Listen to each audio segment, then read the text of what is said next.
4 ETFs que para você que é pai comprar pensando nos seus filhos.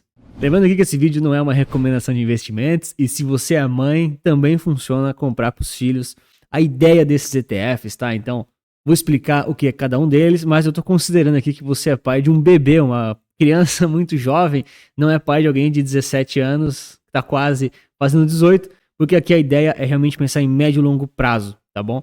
Então, feliz Dia dos Pais para vocês aí. Eu não sou pai ainda, não sou pai de pet, não sou pai de planta, não sou pai de filhos ainda, mas sou pai de empresa, também dá trabalho, então tamo junto. E o primeiro ETF que eu quero trazer para vocês aqui é o IMBB11, lá do Bradesco, que justamente replica o índice IMAB, renda fixa brasileira, indexada à inflação, de média, alta volatilidade, claro, considerada no real brasileiro. Por que é importante ter um ativo de renda fixa para médio e longo prazo numa carteira? Mesmo seja para seus filhos ou para você. Estou considerando que você mora no Brasil, obviamente. Se você mora fora, talvez não é tão interessante ficar comprando ativos em reais, tá certo? Mas é importante de alguma forma você buscar algum retorno aí em renda fixa acima da inflação, de preferência melhor do que o CDI. A gente sabe que o IPCA não é perfeito, não reflete com exatidão a sua cesta pessoal de inflação, tá? A gente sabe disso, tá? Fica tranquilo. Mas de alguma forma é importante alguma renda fixa para trazer ali uma certa estabilidade num portfólio. A gente está olhando aqui um prazo de 15, 20 anos para alguém que nasceu agora, é o exercício que a gente está fazendo, e alguma renda fixa precisa estar ali para dar uma reduzida na volatilidade. Mas, considerando esse tipo de cenário, escolhendo bons ativos, diversificados, moeda forte, moedas diferentes, você pode sim ter muito mais renda variável se esse perfil realmente fizer sentido para você. Então, o IMBB11 pega aqui justamente o índice IMAB, que é a média geral dos títulos indexados ao IPCA do governo brasileiro. Eu sei que o governo brasileiro não é o mais seguro do mundo, mas dentre as rendas fixas que a gente tem disponíveis, essa aqui é uma das mais seguras, é o chamado risco soberano, muito difícil de quebrar. Quando a gente compara aqui o índice IMAB com 100% do CDI, olhando aqui o médio e longo prazo, ele tende sim a superar o próprio CDI, a própria Selic que a gente fala praticamente, né? Trazendo aí um retorno acima não só da inflação, quanto a taxa livre de risco. É claro que também tem o IMAB5 P2, o IMAB5+, tem vários índices, mas o IMAB é o mais geral, é a média suprema, é aquele talvez mais conhecido. Só que é importante ter noção de que isso aqui é bom para médio e longo prazo, porque ele tem oscilações. Quando a gente pega janelas móveis, por exemplo, tem anos que ele pode retornar aqui, de certa forma, pior do que o CDI, até mesmo um pouco negativo. Ah, muda a janela, Antônio, coloca aí mais meses, né, mais anos. Beleza, ele tende a performar um pouco melhor e tal, depende muito do seu momento que você vai pegar, mas o que você não pode fazer é olhar só para o curto prazo e simplesmente se expor numa janela ruim. Então, por exemplo, o que a gente alerta sempre que é interessante ter para médio e longo prazo? Para você não dar o azar de começar a comprar aqui e aí de repente precisar sair ali. Então você acaba tendo uma desvalorização do seu patrimônio, que aqui eu estou olhando para um período, 2013 para 14, um ano praticamente, tá? Então isso aqui é muito pouco. Realmente não compensa sair do CDI por conta da volatilidade do curto prazo. Por isso que eu digo, todos os ativos aqui, eles são voláteis e é para médio e longo prazo. Isso se fizer sentido para você. Pode ser que nem faz sentido aí seu perfil de risco, seu objetivo. Bom, já comente para mim então qual o top 4 ou top 3 de ativos ou ETFs que você teria pensando aí em médio e longo prazo para filhos ou talvez até para você mesmo. O segundo ETF, ele é aquele para você comprar e não se preocupar. Principalmente olhando para uma carteira de uma outra pessoa, no caso seu filho. Por quê? Porque quando a gente está fazendo uma carteira para si mesmo, ou eu montando para os clientes, a gente sabe que pode ter um usufruto ali no meio do caminho. Pode haver uma necessidade de você precisar comprar alguma coisa, um imóvel, um carro, casamento, viagem, depende muito de cada plano pessoal. E aí você pode acabar tendo que vender isso no curto e médio prazo. Então, para um filho, por exemplo, com 15 ou 20 anos de tempo de investimento planejado, o World 11 ele traz aqui uma diversificação ultra ampla, a gente chama de diversificação máxima, vamos dizer assim, né? Quase isso, para você estar exposto aí a diversos países e praticamente 10 mil empresas globalmente, tá? Então são diversos países, diversos segmentos, diversas moedas, diversas empresas, tudo isso diversificado. A gente compara aqui o World 11, que é o VT praticamente aqui, né? Trazendo para reais, pegando aqui desde o início do fundo, a gente tem os dados lá, 2008 praticamente, ele entrega uma performance muito mais superior do que o Ibovespa, justamente por conta aí da eficiência interna do ETF. Para quem prefere um pouquinho mais de pimenta, tem também o próprio S&P 500, de diversos ETFs que trazem ele, tende a render até um pouco mais, olhando para dados recentes do passado, do que o VT, mas no final das contas eles são muito correlacionados. É interessante você escolher apenas um deles e lembrar que o VT é sempre mais diversificado. Se você tem noção do que está acontecendo, se ainda acredita na tese dos Estados Unidos, não há problema no S&P 500, ele já é considerado um índice global por muitas pessoas, mas ele é um pouco mais volátil, pode trazer mais ganhos, mas pode trazer também um pouquinho mais de drawdown aí no momento das crises. E independente se é um momento de crise ou de alegria, você pode deixar o seu like, se inscrever aqui no canal, não te custa nada e eu vou te agradecer muito. Terceiro ETF não pode faltar na carteira para médio e longo prazo, principalmente de crianças. A gente vive num mundo tão conectado, agora tem tanta IA chegando no mercado, não tem como ficar de fora de algum jeito planejado e calculado do universo das criptomoedas. Então tem como você comprar cestas de criptomoedas, fazer cold wallet, guardar você mesmo as suas cripto, mas aqui eu estou trazendo um exemplo para você estudar do BitH11 para ter uma exposição pura ao Bitcoin. Tem outras formas de você fazer, tem outras cripto, mas o Bitcoin acaba sendo aí a cripto mais famosa, a mais promissora, a mais conhecida e dizem que é aquela que nunca vai sumir. Não dá para saber, é um investimento de alto risco, de altíssima volatilidade, mas aqui a gente tem uma forma de você se expor aqui através do BitH11 da Hashdex. Tem também outros fundos como da QR Asset, tem a Investo com a solução dela, tem também o pessoal do Itaú, tem agora até a Empíricos lançou um ETF de Bitcoin, tem um monte de soluções, vocês podem procurar. Esse aqui é um dos maiores patrimônios líquidos, trouxe aqui o exemplo para você ter um start nos seus estudos. E o Bitcoin teve, né, uma performance muito absurda num passado aí de 10 anos para trás praticamente. Estou trazendo aqui o Bitcoin em reais, comparado lá com o S&P 500, com o VT e com o Ibov. Cara, assim, é só para dar uma referência, né, para você. Tipo assim, pô, é bastante, mas não se compara, né, os percentuais. Tá? Chega até a ser meio estranho. Então, o que a gente costuma falar no mercado financeiro é que quanto mais pesado aquele ativo tá, em termos de market cap, mais difícil tende a ser a ele a subir. Tá? Então, por exemplo, o Bitcoin agora já está no top 10 ali ativos de maior market cap. Isso muda toda hora, não sei qual que é exatamente a posição dele. Acho que ele já chegou até ser o 7º, se eu não me engano. Posso estar errado nessa informação.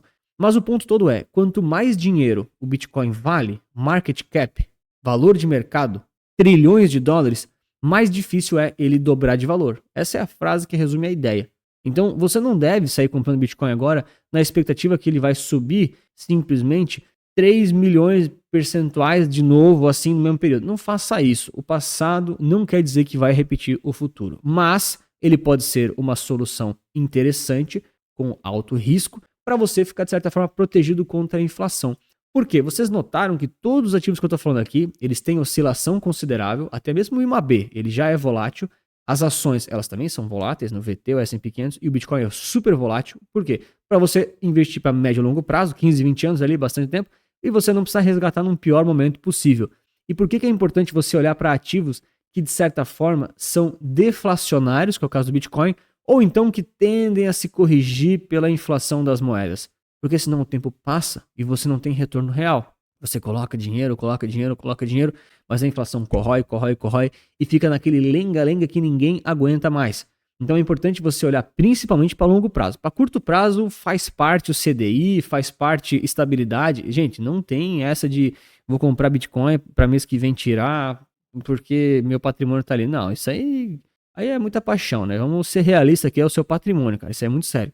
Agora, para médio e longo prazo, os seus ativos precisam se corrigir pela inflação. Ah, Anthony, eu vou comprar um imóvel. Beleza, cara. Alguns imóveis se corrigem pela inflação, mas nem todos. Então você tem que saber avaliar, saber realmente o que você está fazendo. Então você corre o risco de falar, eu comprei esse imóvel faz 10 anos, paguei 100 mil. Quanto é que vale agora? Ah, vale 800 mil, 1 milhão, ganhei dinheiro. Mas você fez a conta ali da inflação naquele período, naquele lugar, naquela cidade?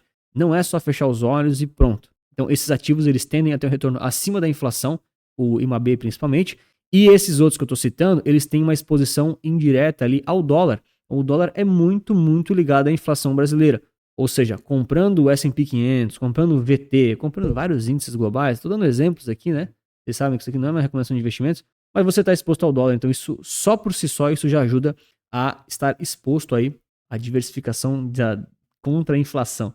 E ali dentro desses ativos de ações, por exemplo, as melhores ações vão estar sendo selecionadas, vão estar ganhando um peso maior e você vai estar exposto às melhores ações. Um dia a Nvidia está no topo, um dia a Nvidia pode cair, mas outra vai estar no topo, você vai estar comprando elas porque o ETF faz isso para você. O Bitcoin, ele não é uma empresa, o Bitcoin é um ativo, ele é monoativo, então não tem trocas, né? Mas ele tende aí a representar a resistência anti-inflacionária, então, de certa forma, ele é muito procurado por muita gente. E de forma muito similar, a gente tem aqui o quarto ativo, que é o ouro. Trazendo aqui o exemplo do Gold 11, sempre trazer gestoras diferentes, importante. Vocês sabem que eu não tenho ligação com nenhuma gestora, nem banco, nem corretora. Então o Gold 11 é uma solução aqui que a gente tem no mercado nacional, justamente para comprar aí cotas do ouro, tá? Na minha opinião, o ouro, hoje em dia, ele é mais complexo do que o próprio Bitcoin, sabia? Porque o Bitcoin, ele ainda tem um certo hype que pode durar alguns anos. Os ETFs de Bitcoin foram liberados agora. Agora que tem contratos futuros de Bitcoin na B3. Daqui a pouco fundos convencionais vão começar a comprar Bitcoin.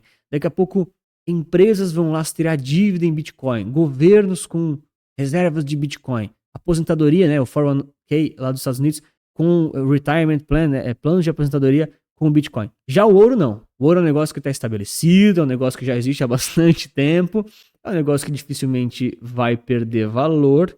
Mas o ouro, ele não tem um comportamento do tipo, pô, eu quero ganhar muito dinheiro com a explosão do ouro. Não, cara. Você quer ter uma proteção alinhada aí a uma certa volatilidade, mas é um ativo que pode passar anos e anos de lado, até mesmo desvalorizando. Então, exige sim um certo cuidado.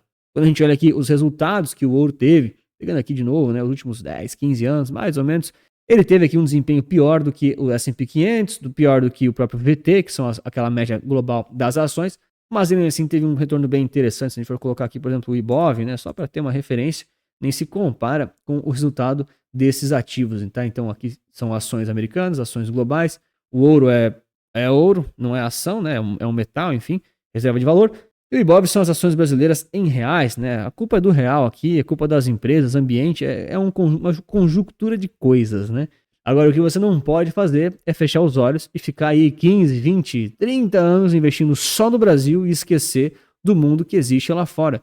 E você não precisa tirar todo o seu dinheiro do Brasil desesperadamente, pagando taxas e IOF, essas coisas. Se você tira o seu dinheiro do Brasil, não há problemas, é uma boa solução. Mas saiba o que você está fazendo.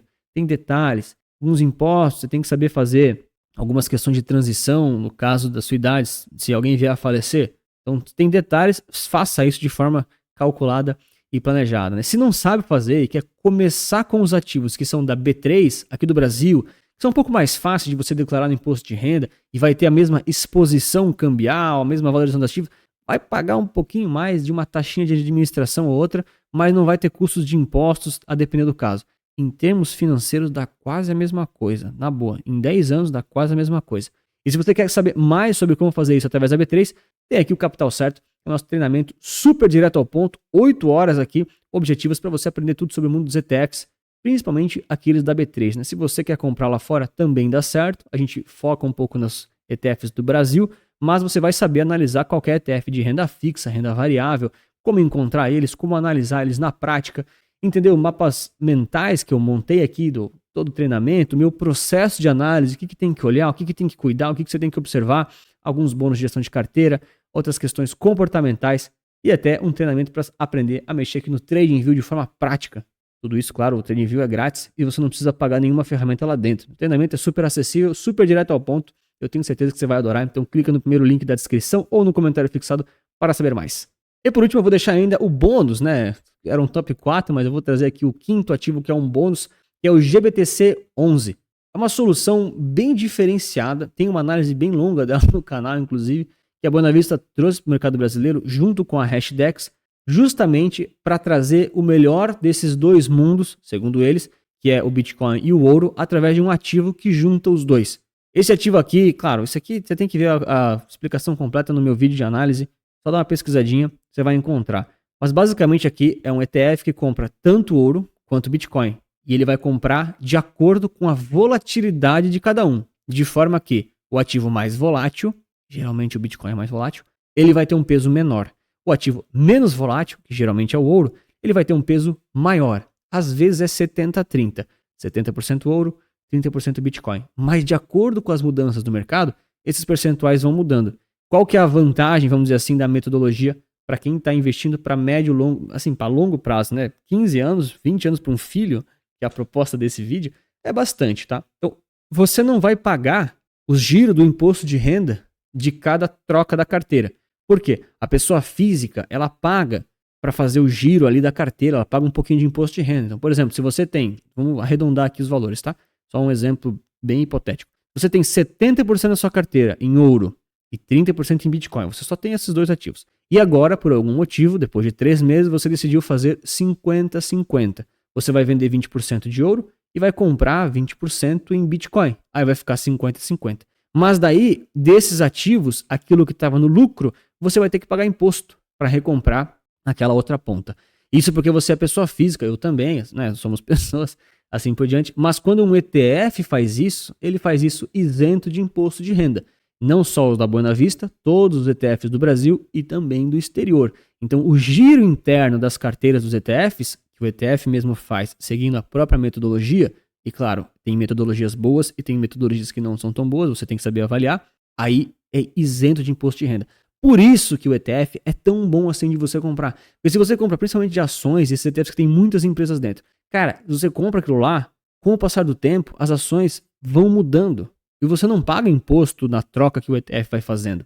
Ele mesmo vai vendendo e comprando, de acordo com o método, de acordo com a periodicidade. E aí fica muito interessante, fica muito eficiente. Se você fosse replicar isso na sua vida, você teria que pagar imposto cada vez que tem o giro, e aí os juros compostos são menores, as perdas são maiores, a ineficiência aumenta, e muitas vezes você deixa na mesa um dinheirão para o governo, não é nem para a corretora, tá? É para o governo, porque é imposto de renda. Então, se quiser saber mais aqui sobre o GBTC11, tem uma análise completa no canal. E se você quiser saber os piores conselhos dos influencers, tá nesse vídeo aqui. Um grande abraço, feliz Dia dos Pais aí pra vocês. No Dia das Mães, vou fazer um vídeo parecido de novo, tá? Para as mamães aí não ficarem para trás. E lembre-se sempre que investir certo resulta capital.